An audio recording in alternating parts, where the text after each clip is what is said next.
Hey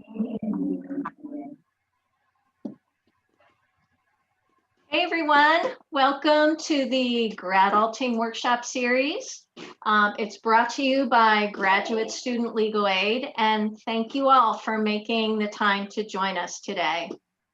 My name is Debbie McCutsky, and I am the coordinator of services and programs for Grad Legal Aid.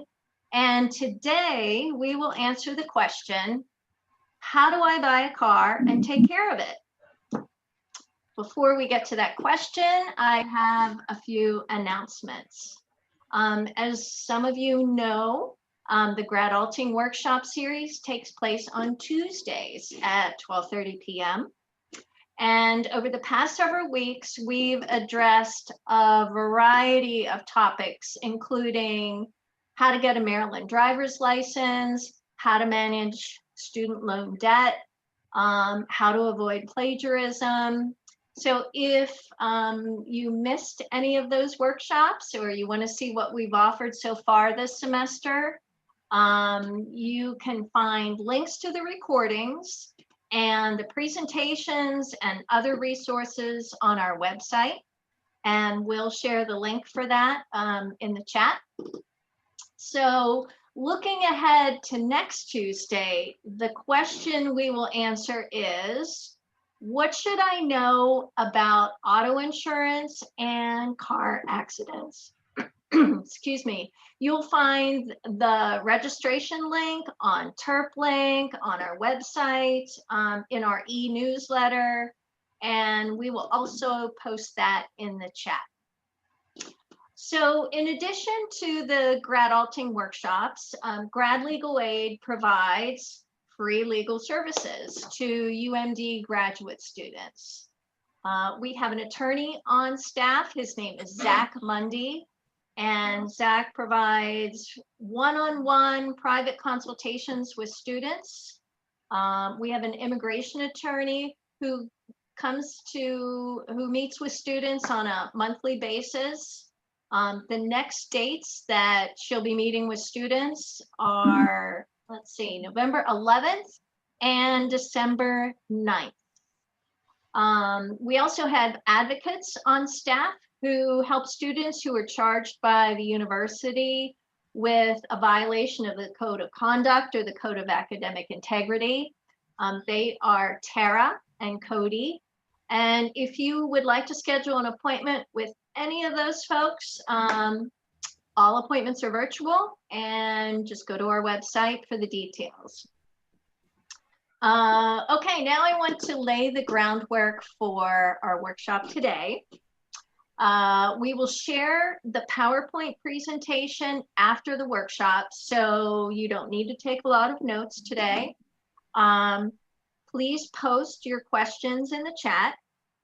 And finally, near the end of the workshop, we will post a link to our 6-second survey. Literally, this survey is 6 seconds. So please take the time to fill out that survey, give us your feedback, share your ideas for future workshops. We need to hear from you because we want to offer the highest quality workshops possible. So let's get started with today's workshop on the topic of car buying and car care.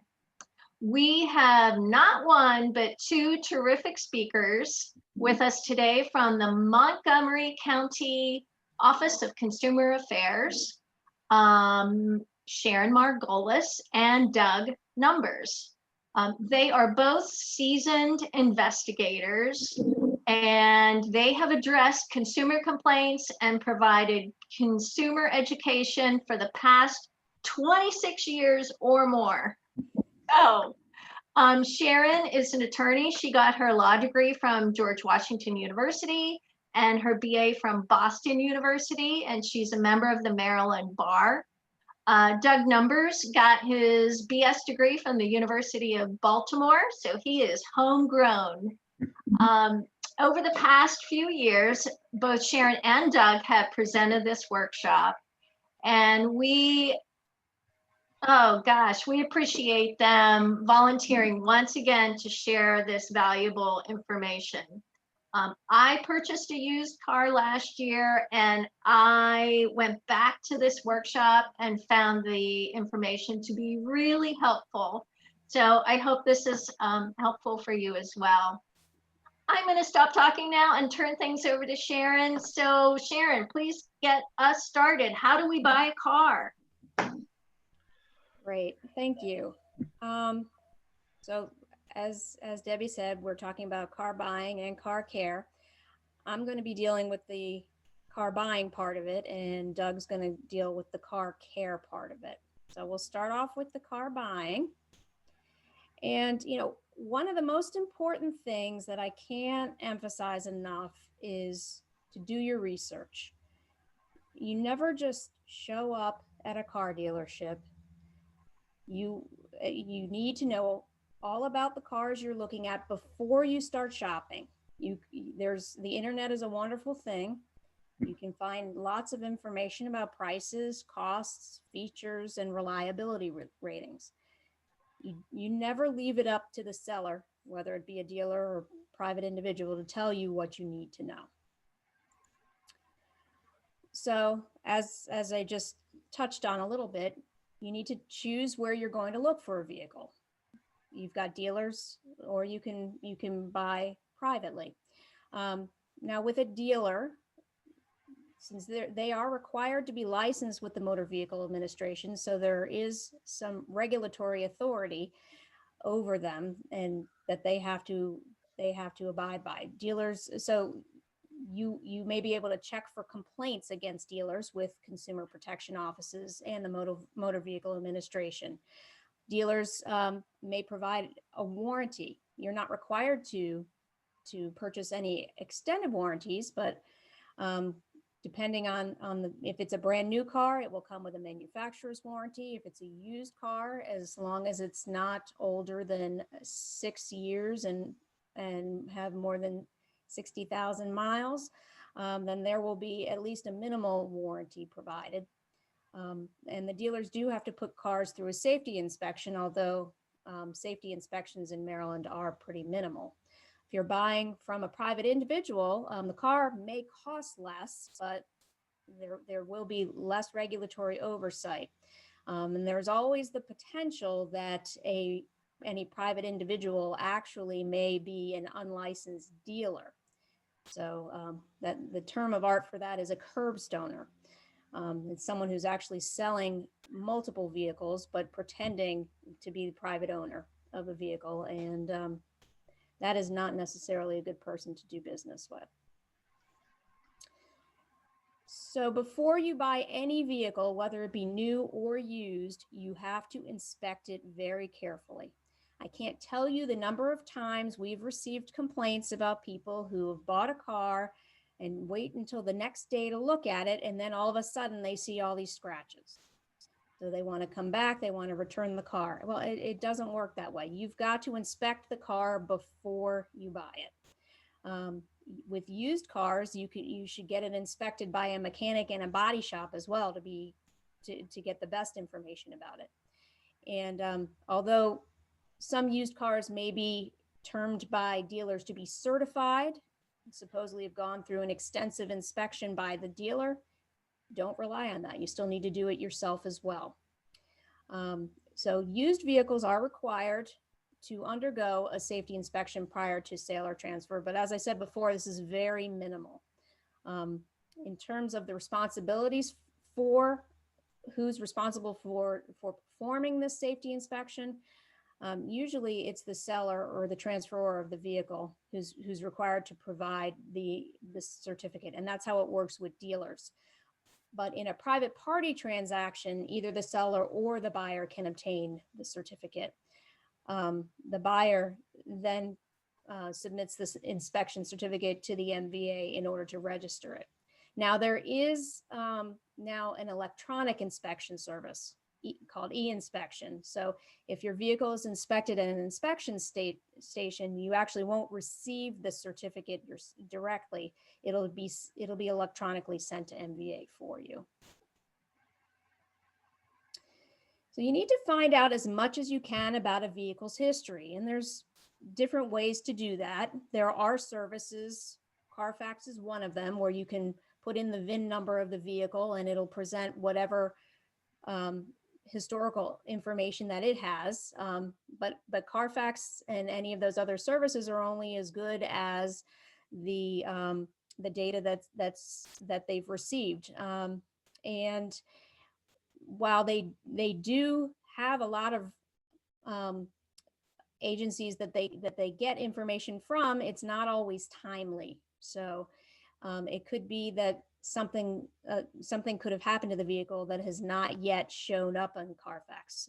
There's a government site, also another site similar to Carfax, but again, same problems.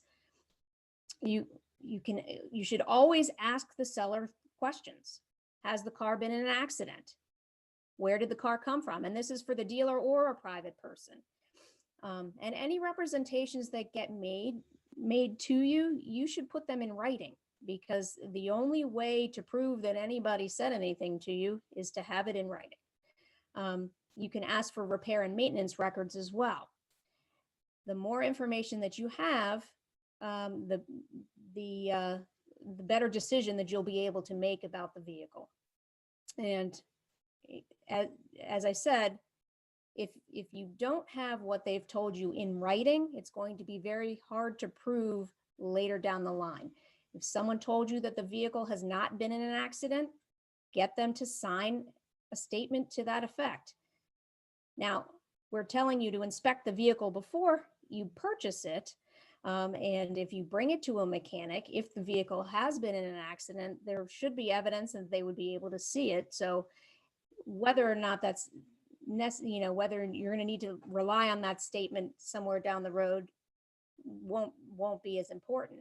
But it's always better to have the information just in case something comes up later. So once you've picked a car, you've researched it, you haven't found any kind of red flags in terms of its condition, then you're going to want to negotiate a selling price. There are places online where you can do that research. A couple of websites I have listed here: cars.com, nada.com, kbb.com. You can find the information in lots of places. You should never negotiate based on monthly payment. Dealer can make a monthly payment, can make the price of a car fit the monthly payment. So if you tell the dealer I can pay $250 a month, they're gonna make the price of that car so that your monthly payment is $250 a month, whether that's a good deal or not. So always negotiate the selling price, not based on monthly payment. There are buying services out there, such as Car Bargains and Authority Auto, and they will negotiate for you. Now you have to pay for it, but it's nominal. And at least with Car Bargains, they'll guarantee that if you could find a vehicle for a lower price, they would give you your money back. Now, if you're using these services, it's because you don't really want to be doing the negotiation. But anecdotally, I'll tell you, I've knew of someone who did actually get a Car Bargains price and then thought that he could do better, and he did not. So that's just one story, but generally what they're doing is they're going out to all the dealers in a particular area not necessarily, they're going out to a bunch of dealers in the area, and they will get you a couple of different prices. So each dealer chooses what their price is going to be, and then you will get printouts from all these different dealers, and then you can decide which one you want to do business with. That's how Car Bargains works.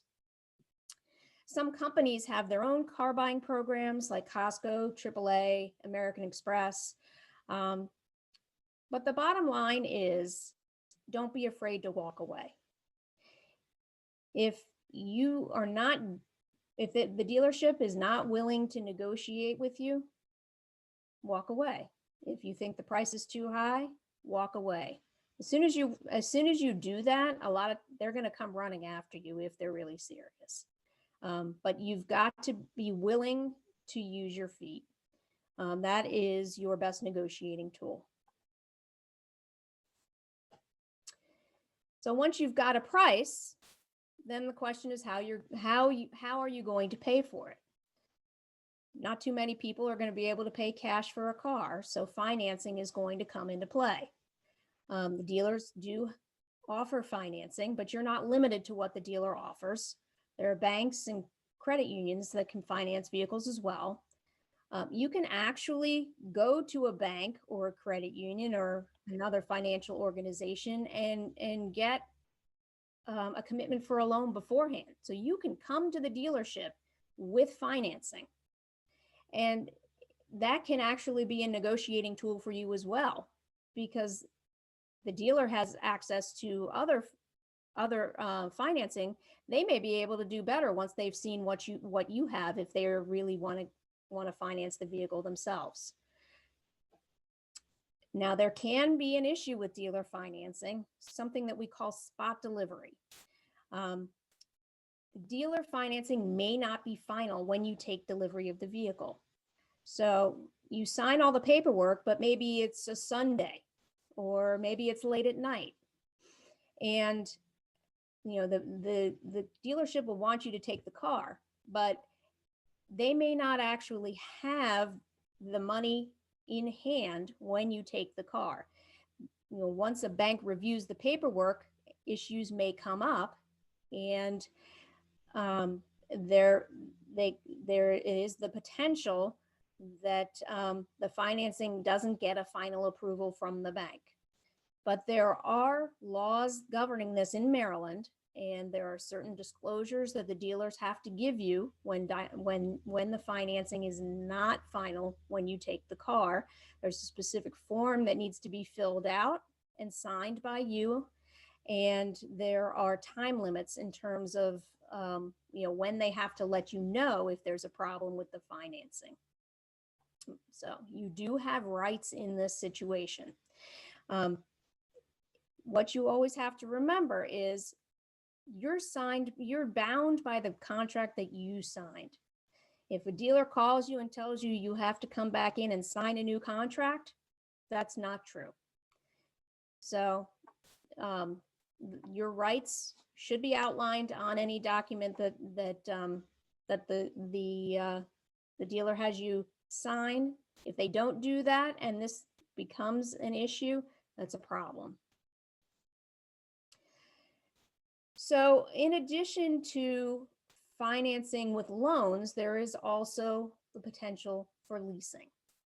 I know some people leasing is not as popular as it used to be, but it is still an option. And there are definite pros and cons for each. And whether leasing or buying is going to be better for you is going to depend on your own specific situation. There are times when leasing might be a better idea for you. Some of the main differences, obviously with buying, you own the vehicle and you can keep it as long as you want. You can do whatever you want to it. With leasing, you don't own the vehicle. You have to return it at the end of the lease. And you got to return it in as close to the same condition as when you got it. You may have to pay a large down payment when you're buying a vehicle. So the costs up front may be higher. Although with leasing, there are still upfront costs. The down payment may be lower, but there are other things that come into play. There may be a security deposit, acquisition fee. You may have to pay the first month's payment. But those are costs that can be compared as well. The monthly payments on when you're buying are generally going to be higher than leasing because you have to pay off the entire purchase price of the vehicle. Payments with a lease are going to be lower because you're just paying for basically the vehicle's depreciation during the term that you're having the vehicle. So you may be able to get a better car for less money. Now, one of the trade-offs when when you own the vehicle, you can sell or trade it at any time. But with leasing, you're much more confined. If you want to end the lease early, they can be really high fees to do this. In terms of getting rid of the vehicle, well, if you own the car, you'll have to sell it or trade it if you want a new one. With leasing, maybe you're someone who likes to get a new car every 3 years. Well, if you're leasing the vehicle, you can return it at the end of the lease and walk away. With buying in terms of the value of the vehicle, while the car does depreciate, you will have some equity that you can use towards another vehicle if you want to trade it in.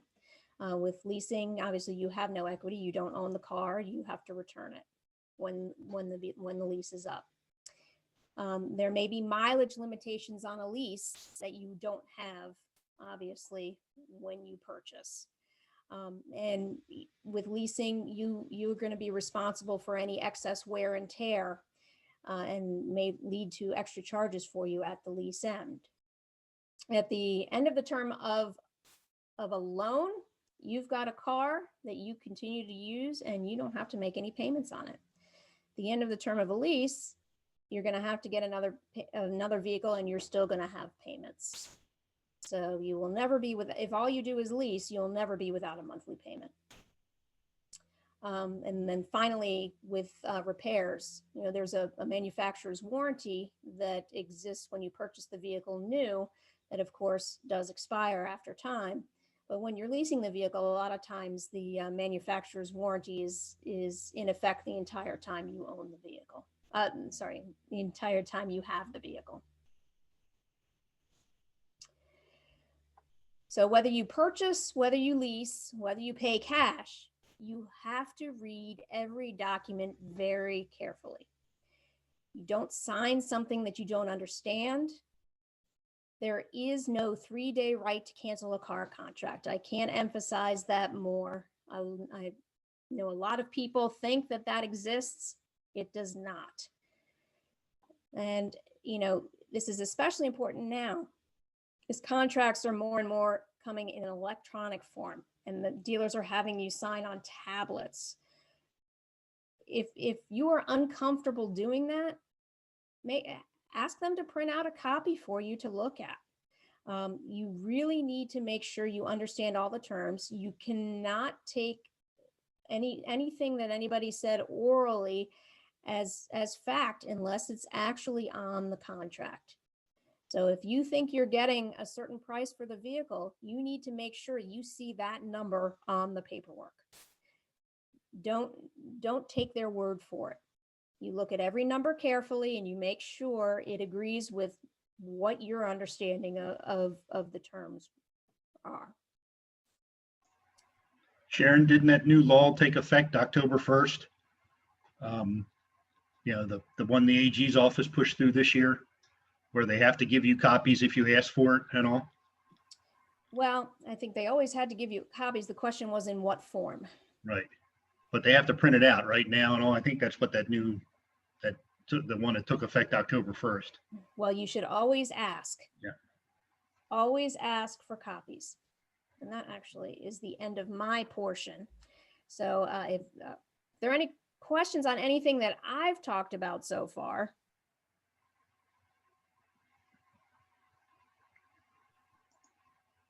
If not, then we'll go on.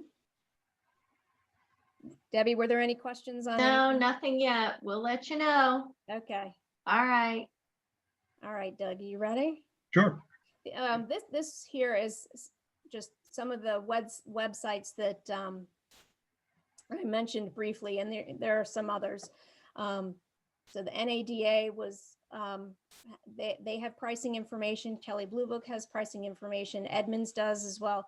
Consumer Reports, of course, they review vehicles and they have information on reliability of different vehicles.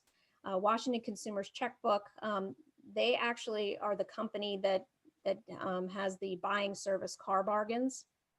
And of course, Yelp I'm sure everyone's familiar with that. And the National Insurance Crime Bureau, they will have, they have information on Cars that are salvage or possibly have been stolen. they will tell If you're thinking consumers. of, if you're thinking of a used car, you can run the VIN through there to see if it has any type of salvage history or was stolen. So, and it's free.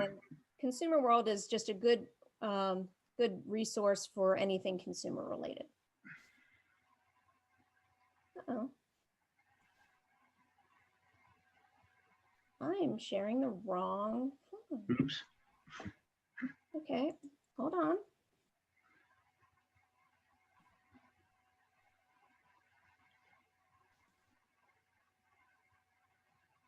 This is not, okay.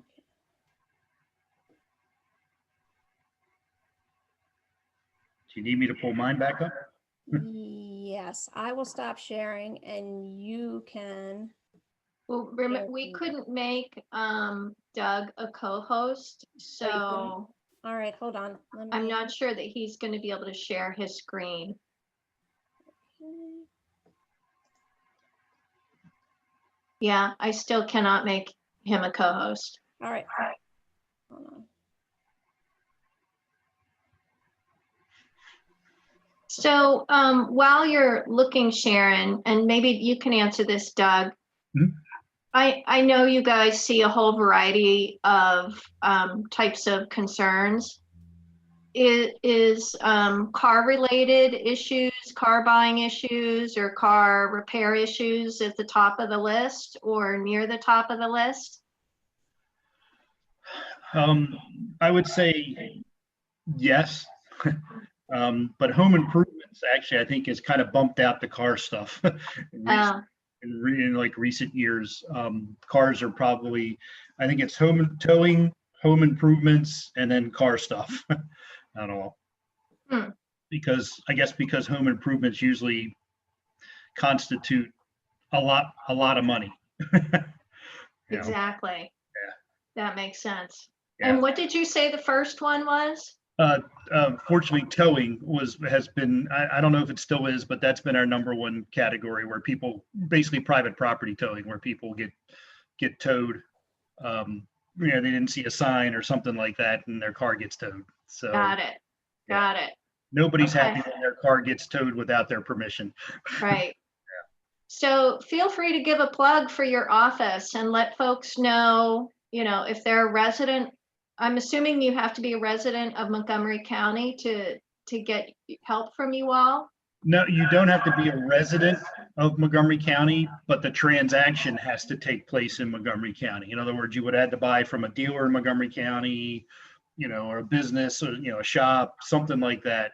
That's our limitation. That transaction has to occur in Montgomery County. Got it.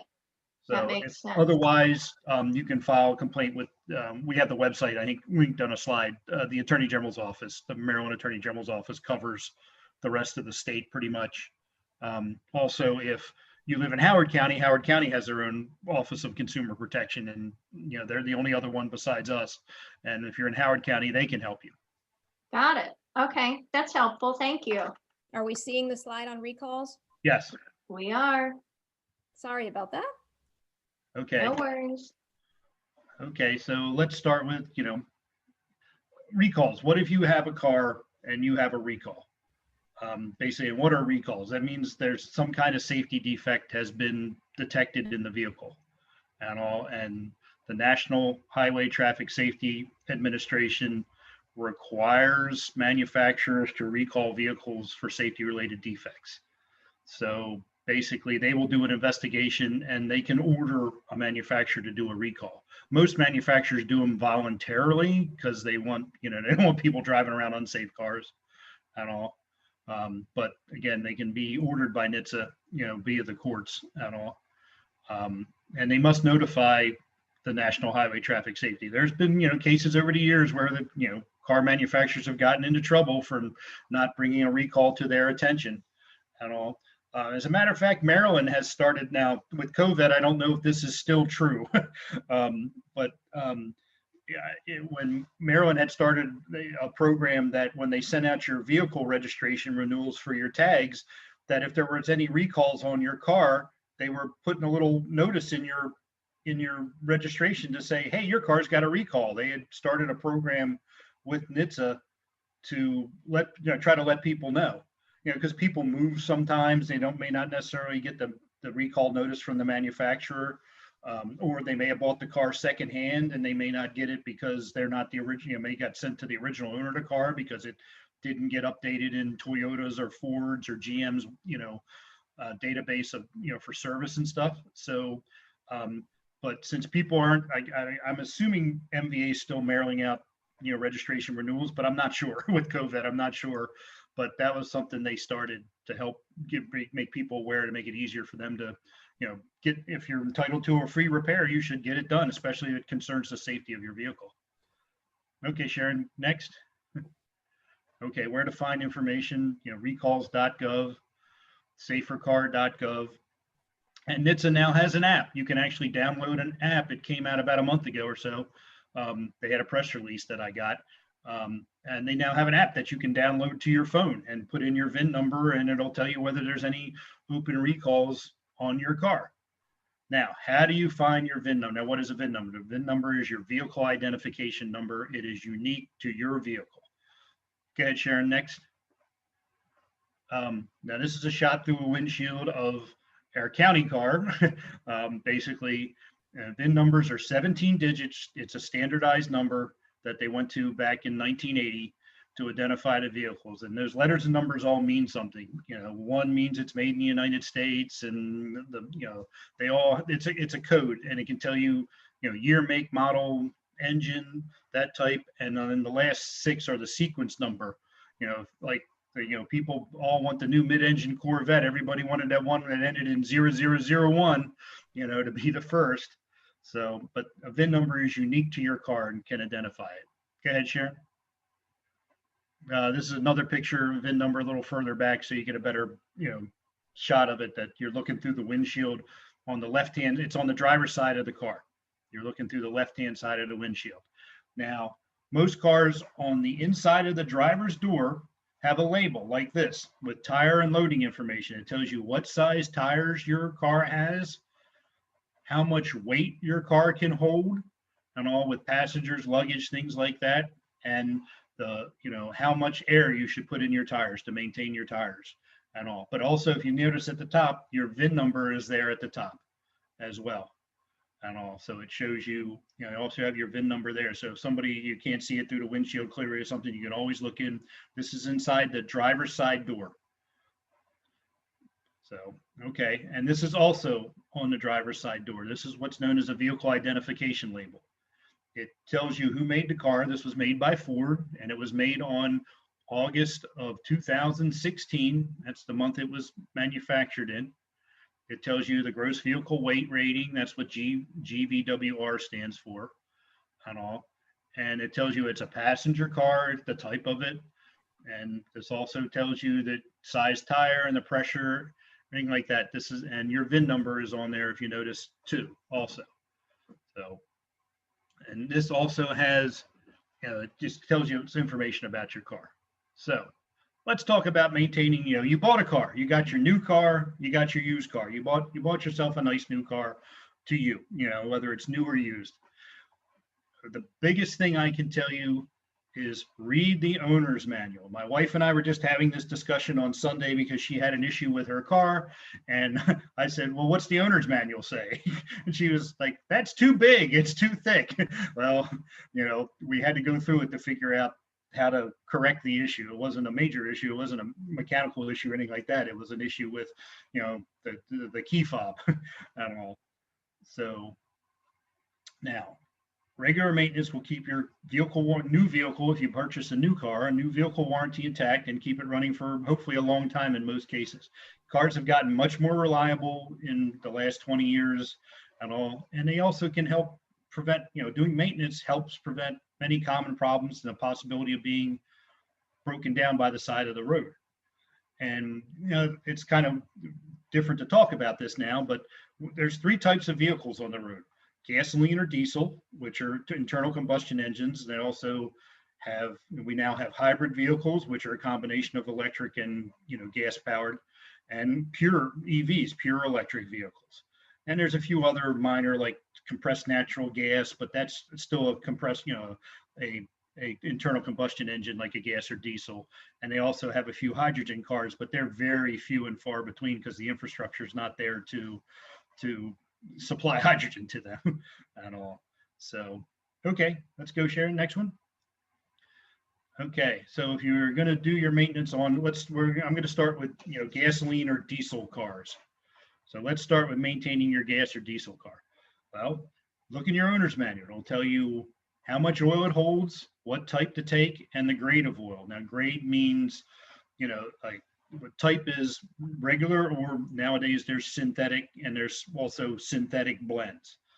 A lot of new cars, the oils have gotten so much thinner, and there's new standards that almost every car now takes some type of synthetic oil because it protects better.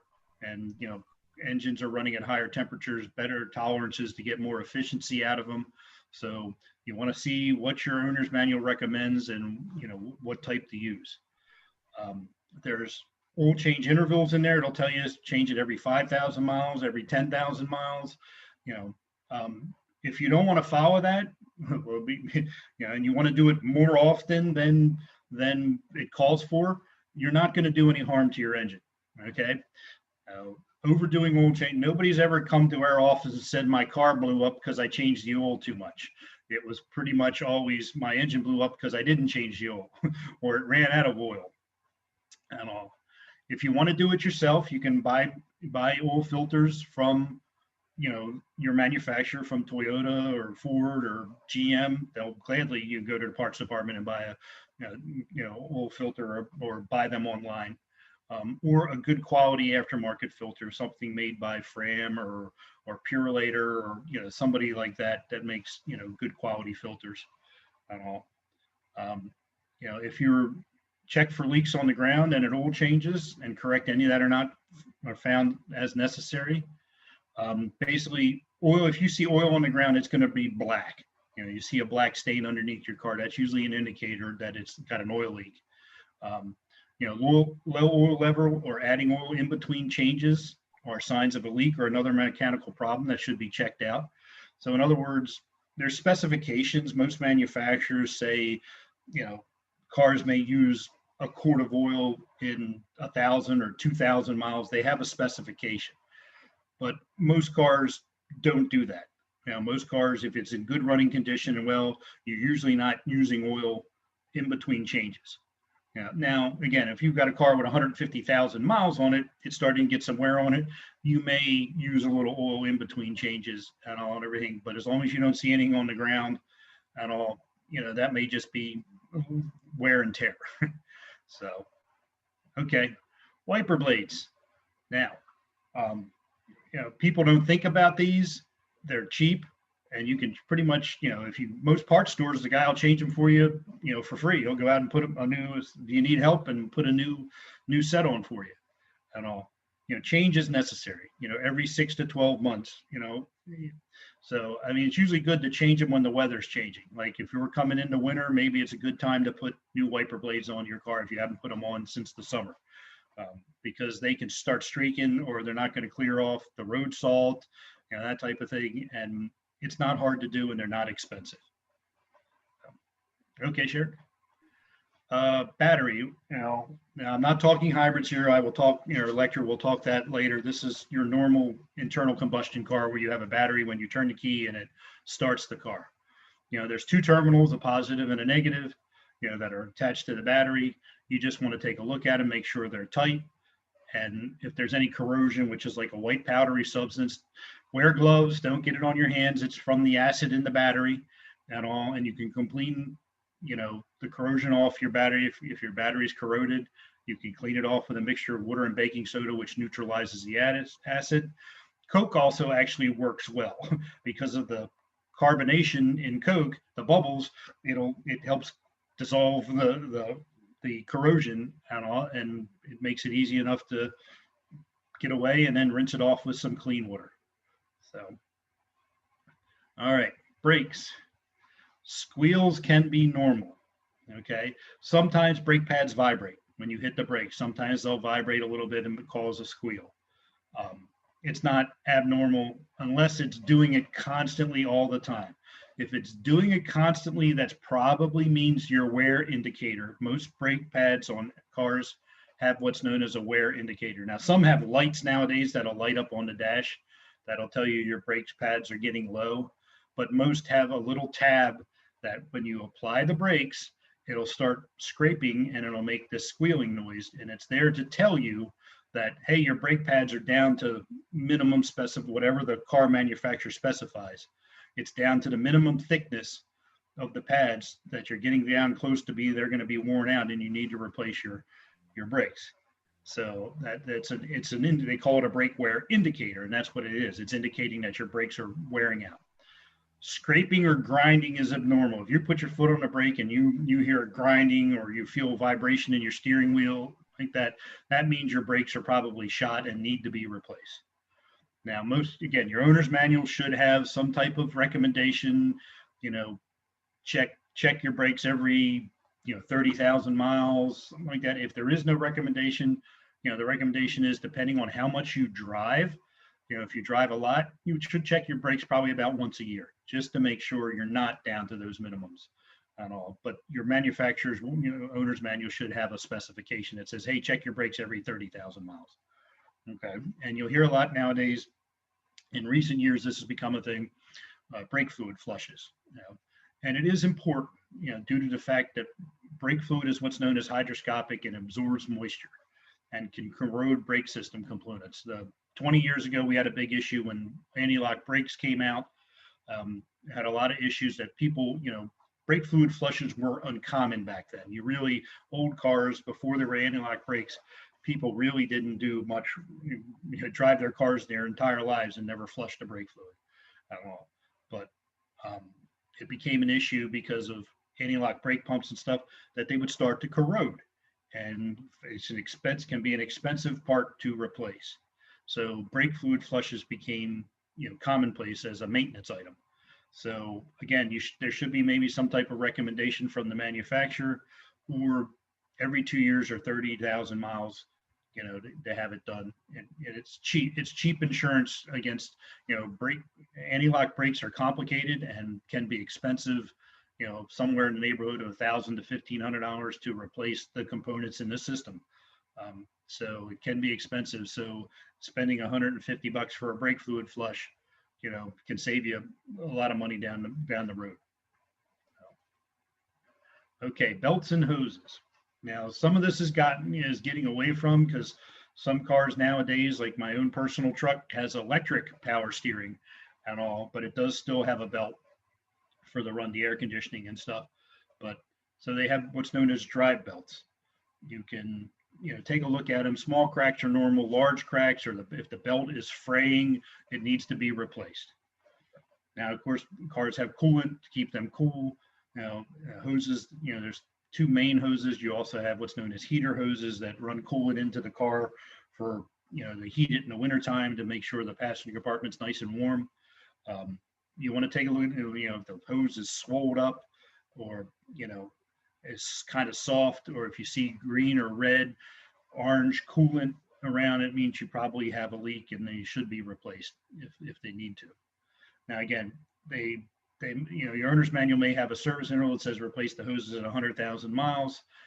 They may not. It's just usually replace as necessary. In other words, if they get worn out, they look soft, they're swollen, they're leaking, that's when you replace it. Now, timing belts cannot be easily inspected, and some manufacturers have gotten away from timing belts in recent years and gone back to what's known as timing chains and all, which is a metal chain as opposed to a rubber belt.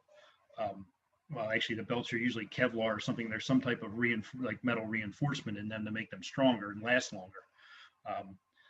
So your timing belt, usually your car has an interval to replace timing belts. Like we have a Subaru, and we did have, our current Subaru has a chain and doesn't need to have a replacement anymore. But our old Subaru said replace it at 100,000 miles. That was the recommendation from the manufacturer to replace the timing belt. Some say replace it at 60,000 miles. Again, you would look at your owner's manual and see what the replacement interval is to replace a timing belt. You can't see a timing belt. It's usually behind a cover in it's part of the engine. You can't see it. But you also want to replace it when it is specified. Just because it's not broken or anything like that, you replace it when they at 60 or 100,000 miles when they tell you, because there are different types of engines out there, and some are what's known as interference engines. And if the timing belt breaks, it means parts will slam into each other. And if the belt breaks, so valves will hit pistons, things, and it basically is going to lead, you're going to need an expensive repair or an engine replacement. Now, some cars are not interference. They're what's known as freewheeling. If the belt breaks, it won't cause any damage, but they're few and far between. And again, manufacturers have started to go back to chains because it's a cost savings. Basically they're trying to make, maintenance costs lower for people. So not having to replace a timing belt is, a saving, because it's usually not a cheap replacement. It's usually several $100s to replace a timing belt in a car, because you got to take things apart to get to it. So, okay, Sharon. Okay, tires. Check tire pressure, look for unusual wear or damage. Always check tire pressure when tires are cold. What does that mean? It doesn't mean you don't check it in the summertime when it's hot. You check it, what it means when it's cold is you haven't driven your vehicle at all. And basically you check it first thing in the morning or when the car's been sitting for a couple hours, because, when you drive a car and air heats up, it expands. So it could say you have 35 pounds in it because you drove for 20 miles and you got home and checked it, but you get up the next morning and your car's got 22 pounds in it because, it wasn't an accurate reading because the tires were warm. Vehicles made since 2007 have tire pressure monitoring systems. And basically it will turn on a light in the dash that'll tell you, hey, that you've got a low tire. And now, some may not be specific. It may just come on and show you the little tire light to tell you to, then you need to go out and figure out which one is low. Now, my personal vehicle, it does have same thing, but it also says, hey, your right rear tire's low. Some of them are a little more detailed at all and everything. And in 2003, one of the placards we showed you previously, that was the tire identification placard, and it tells you what size tires on your car, the inflation, the special. Oh yeah, we do have it. And everything, we do have one. And actually the little black where it says reset, with looks like a tire tread with a little exclamation point in it, that's usually the light that comes on in the dash. It may not say reset, but it'll have that little symbol there. That's kind of like the universal symbol for you've got a low tire. Go back to the previous slide real quick, Sharon. What was the rest of that I had in there? Yeah, the cars are now located on a driver's side door jamb called the B pillar. If your car doesn't have it, then look on the driver's door. Some cars don't have B pillars. If you've got a 2-door car, instead of a 4-door, you may not have that pillar there. So you look on the back edge of the door. It'll usually be affixed there, somewhere next to the driver's seating position. Okay. All right, so let's talk, there's a lot of these on the road now. Let's talk hybrid vehicles. So in general, your hybrid should not cost much more to maintain than a regular car. In general, it has better gas mileage, lower wear and tear, and your hybrid should last a long time with a lot less out-of-pocket expenses. When hybrids first hit the market, drivers were often forced to take them to dealers for repairs because independent shops didn't have the technology, or they were few and far between, and they didn't really know, how to work on them. Well, that's changed. Many independent shops can work on hybrids nowadays, and it's the cost of repairs have gone down, and they've also turned out to be pretty reliable. But if you're going to take your car to an independent shop, if you've got a hybrid, check out the shop. Just like Sharon said when shopping for a car, check out the dealer. Check out the shop. See if they have any complaints.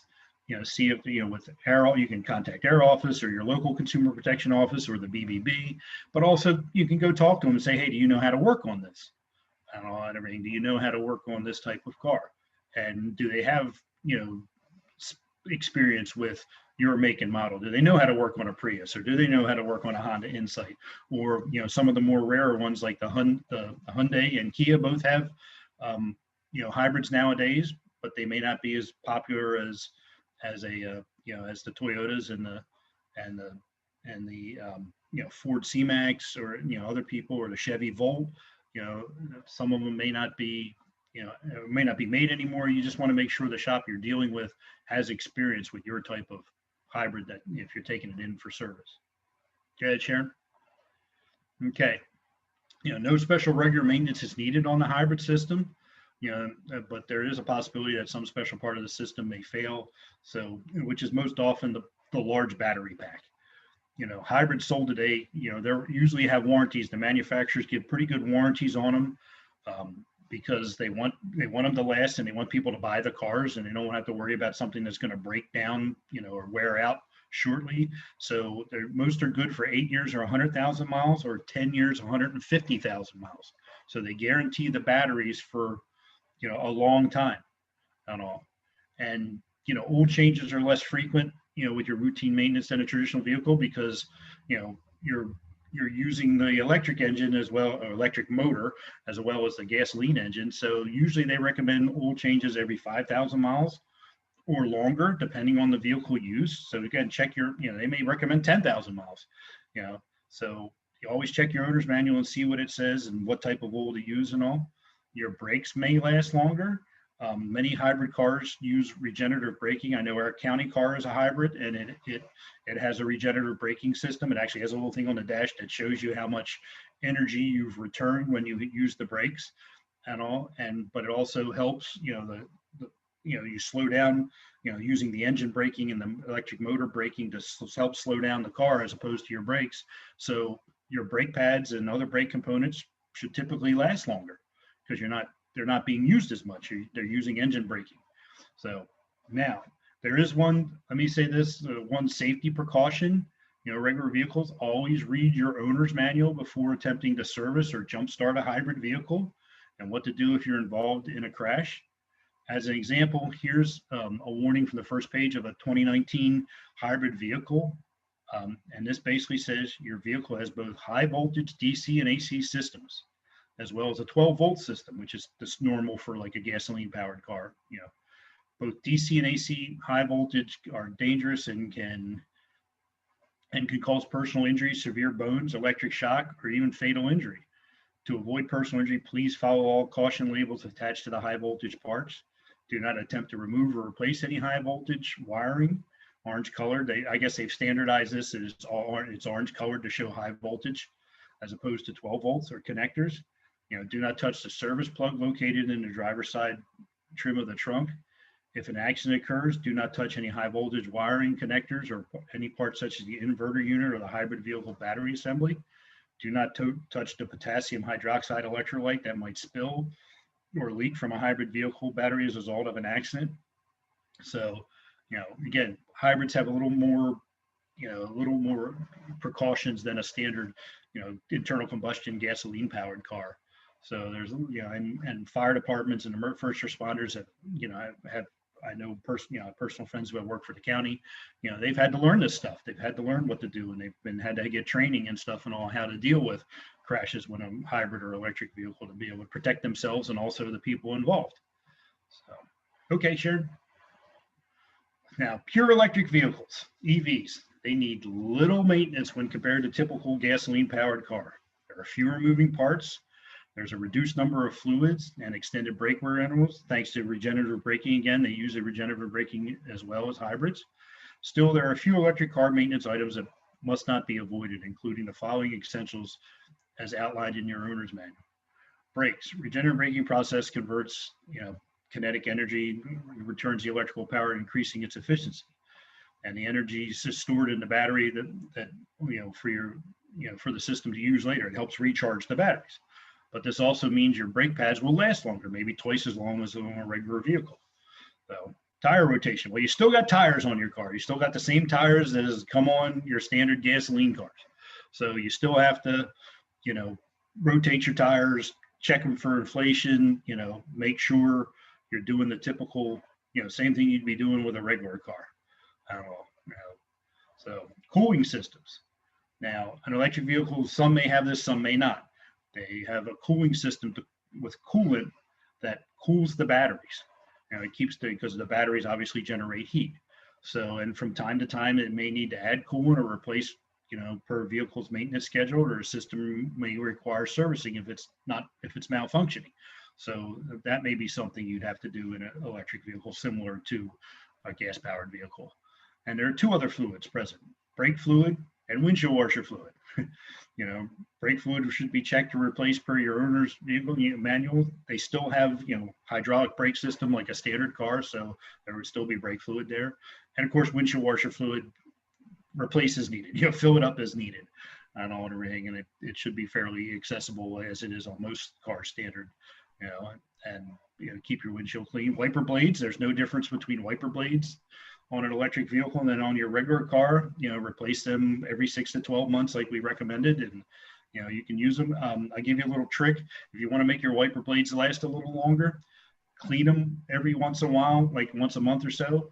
Clean them with a little rubbing alcohol. Just take a clean rag with a little rubbing alcohol and run it down the rubber of the wiper blade. It'll clean dirt and build up off on it, keep the rubber soft, and it may make them last a little longer. Okay, all electric vehicles have air conditioning, and that system may need to be serviced if it's not working properly, just like a regular car. All right, now the other big thing is kind of like hybrids, battery system replacement. The one maintenance area that may cost you more with an electric vehicle, they use nickel metal hydride, lithium iron, or similar type of battery pack, and they do have a limited lifespan. Fortunately, many electric vehicle manufacturers provide a battery drivetrain components warranty covering the battery pack and related components for up to 8 years or 100,000 miles, or whichever comes first. And in some states, which I think is California and maybe Maryland too, I'm not 100% sure, but some states have said, you got to last 10 years, 150,000 miles. Now, things your electric vehicle will never need: oil changes, spark plugs, wires, air and fuel filters. These maintenance items are, a thing of the past in electric cars because they don't have these parts. Exhaust system parts, including mufflers and catalytic converters, are not found in electric vehicles either. So now you may have, you don't have air and fuel filters, but you still may have a cabin air filter, that you may need to change at some point. Again, check your owner's manual and all. A lot of cars have, most modern cars have some type of cabin air filter nowadays. So, okay. So if you're driving a gas powered car, it's stopped for you. I know I had this conversation with a consumer a month or so ago who said, who checks their oil every time you get gas? Well, I know it may seem excessive, but if you develop, in her case, they developed a leak and, some type of issue, and the engine blocked up, and because it ran low on oil. Now, and I'd ask, when did you last time you checked your oil? I don't know. So maybe not each stop for fuel, maybe every other, but check your oil regularly on a gas powered car or even a hybrid car. If it has a gas engine, obviously, it is the lifeblood of your car, and you don't want it to run out. Windshield washer solvent as required. Clean your windshield, check your wiper blades, make sure they're not torn or worn out. Check tire pressure once a month. Look for unusual wear or damage. Check fluid levels of coolant reservoir, power steering, or transmission. If your car has power steering fluid, a lot of cars are coming through with electric power steering nowadays, and it may not. Power steering fluid may be one of those things that is becoming a thing of the past. And add as required. Battery clean and type locators is required. Lights, check all lights and other electrical items for correct operation. Maybe once in a while, go outside, turn your lights on, walk around the car, make sure they're all lit up. Have somebody step on the brake, make sure your brake lights are working and all. It's those things are still on all cars nowadays, obviously. Wiper blades, inspect and change as necessary. And, you can always, locks and hinges, you still got to open and close the door and stuff, spray them with some lubricant and all, WD-40 or some other stuff. Just make sure they're lubricated and, working well. Okay. So we gave these pretty much to you before we added consumer reports, I think. And also the Attorney General's office. We've got their website in there. So if you're not a resident of Montgomery County, but you need some kind of consumer protection help, you can contact the Maryland Attorney General's office and all. So, okay. I think, yeah. And of course, the information to contact our office. I don't know if anybody back answering the phone yet, Sharon. I'm not sure. But you can always email consumerprotection@montgomerycountymd.gov. Email is a safer bet. Yeah, that's probably a safer bet right now, and we will respond to you usually within a day. We'll try to answer your questions, promptly. Okay. Any questions? No, but I've got a thank you. Oh, there was a question before. You had sent us, Debbie, you'd sent us two questions. One was somebody was asking about a car maintenance class. Well, you just had it. No, but like a hands-on one. We used to actually do one years ago, back in the 90s. We did a class for people on Saturdays. I looked around to see if anybody's doing it like a continuing education kind of thing. Not really much anymore. Lots of YouTube videos of how to maintain your car and stuff, but nobody's actually, that I could find, doing any kind of hands-on class anymore. Although it'd probably be a good idea. I would think dealers would take it on and all to get people familiar with their cars when they buy them and all and everything. But I couldn't find any type of hands-on going on right now. All right. Well, thanks for taking a look. There's so much information out there. Like, I've changed my cabin filter and the other air filter just by watching YouTubes. Yeah. And I don't know anything about cars, but I can follow instructions. So right, and save yourself some money, because yeah, cabin air filters are, they're not cheap. They're usually around $30, but they also charge you probably, $60-$80 to replace Yeah. it. Yeah, exactly. To replace, as evidenced by the issue I had with my vehicle. So. Yeah. All right. Any other Sharon had questions? some passengers. Oh. It's quiet. I think you've answered everyone's questions already. Okay. Great job in anticipating what people were concerned about. And, you two make a great team. It's nice to have kind of both sides of it. How in the world do I go about buying a car not feeling like I'm getting ripped off? All of those websites that you shared, Sharon, were so valuable because it gives you a lot of different places to look and see if this is really a good car for you. And Doug, so many good tips. I'm going to go out this afternoon and clean my wiper blades with rubbing alcohol and do a couple of other things. But it was so comprehensive and so valuable. Thank you so much for coming back again this year and presenting another workshop. As you know, it's being recorded, so people may follow up with you when they see this slide and think, oh, I didn't get that question answered yet. So. Not a problem. Okay, we're happy to. Yeah. Absolutely. Thank you for having us. It's fun. You're welcome. Well, thanks to you, and thank you for all the students that joined us today. Hope you have a good week, and hopefully I'll see you next Tuesday. Bye-bye. Bye. Bye. All right.